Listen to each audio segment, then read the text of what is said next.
I'm holding an image, a watercolor done by Floyd Walser, who was an artist in Framingham in the 1920s, and he is the subject of an upcoming program at the Historical Society Museum on March 30th, and you can go to our website at www.framinghamhistory.org for more information. Hi, I'm Dick Rotelli. I'm the author of a book called A Creative Odyssey.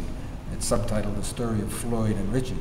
Floyd was Floyd Walser, who you've heard about from Annie and Dana, and that's what this exhibit's going to be about. And Richie was my dad, Richie Rotelli. There's Floyd when he was a youngster.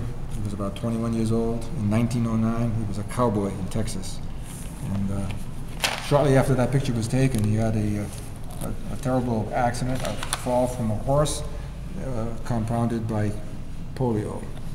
And here's a picture of him at target practice back in Texas, several years after that accident happened. And he's got his Colt 45 out there. He always had that with him.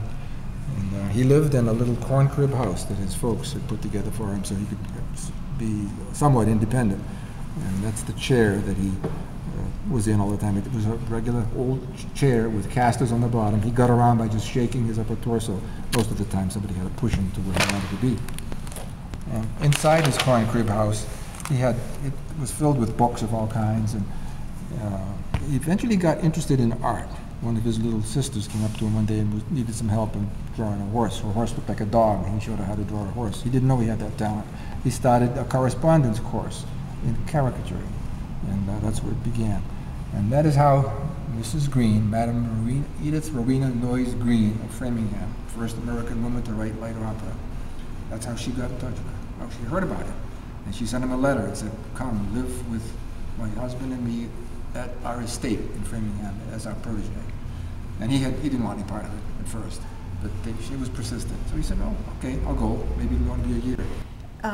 Not only was he a member of the Framingham community, the neighborhood where he lived, and the community of artists and musicians here, but he painted a number of Framingham scenes, especially scenes of Lake Washacum, on the shore of which he lived with his hosts and sponsors, the Greens. Also, the Gates Elm and the Gates House. The Gates Elm, of course, is no longer here, having had its roots damaged when the Massachusetts Turnpike was put in. But he also left us views of other houses in town, such as the Pike Haven House.